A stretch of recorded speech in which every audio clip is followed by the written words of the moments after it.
Imaginez, comment est-il possible qu'Allah ait créé la Shahada dans le Coran? Dieu lui-même s'est-il converti à l'islam? Cette question a déclenché l'un des débats les plus électrisants de ces derniers temps, entre un imam et un pasteur de renom, dont les moments les plus mémorables sont devenus viraux sur Internet. Avez-vous déjà pris le temps d'y réfléchir? Le pasteur, avec toute sa conviction, demande « Si Allah a promis 1 million, où est-il » Vous êtes mes témoins. Comment expliquer que le Créateur soit devenu musulman? La réponse semble évidente, mais la discussion s'enflamme lorsque l'imam interpelle « Si Dieu s'est vraiment converti, montrez-nous la preuve. Montrez-nous le chapitre, le verset, la page exacte du Coran où cela est écrit. » C'est aussi simple que cela. Et le pasteur, sous la pression, est incapable de présenter une seule référence. Un seul extrait, une seule ligne et le prix vous appartient, insiste l'imam, tandis que le public attend anxieusement. L'atmosphère devient encore plus tendue lorsque le pasteur tente de détourner l'attention, invoquant de prétendues contradictions dans le Coran. On dit que Dieu a ordonné au prophète Mahomet d'avoir des relations avec des femmes mariées.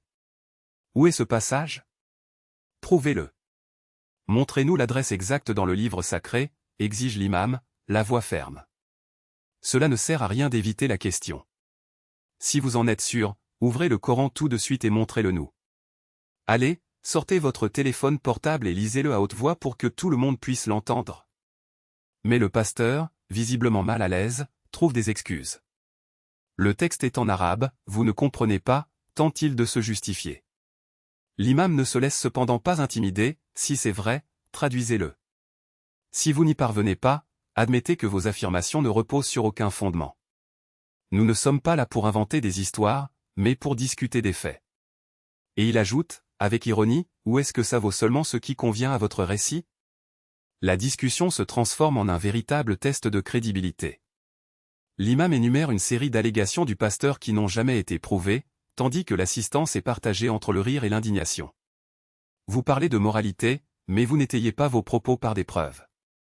Ce n'est pas de la foi, c'est de la manipulation, accuse-t-il. Et le défi continue, si vous ne pouvez pas répondre, laissez-moi vous poser ma question. Allons droit au but. En fin de compte, ce qui devient clair, c'est qu'il n'est pas nécessaire de tourner autour du pot la vérité. S'il y a des preuves, qu'elles soient présentées. Si ce n'est pas le cas, reconnaissez-le. Après tout, le débat n'a pas pour but de gagner, mais de chercher honnêtement des réponses. Et vous, qu'en pensez-vous? Êtes-vous prêt à remettre en question vos certitudes ou préférez-vous vous en tenir à ce qui vous convient? Le choix vous appartient.